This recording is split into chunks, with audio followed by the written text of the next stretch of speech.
Can you tell me where the evaporator fan is located on a Beko AS920S/1 fridge freezer, please?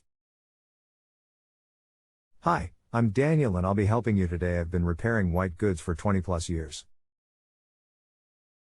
and currently work for a well-known manufacturer. On these, it's inside the freezer at the top.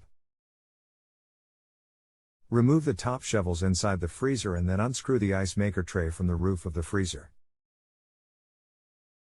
Now look on the back panel at the top and you need to remove that rear cover and then the ploystrine behind there, and then you will see the fan.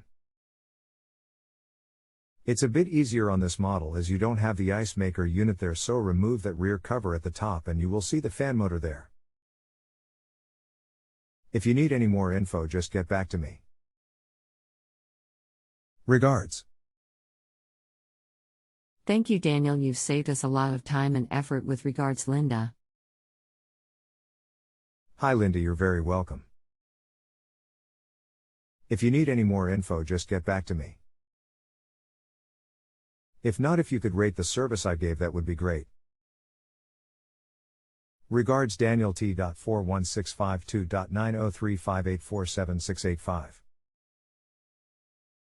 If you have a home improvement or appliance question and want to chat with an expert, now visit justanswer.com/ythi.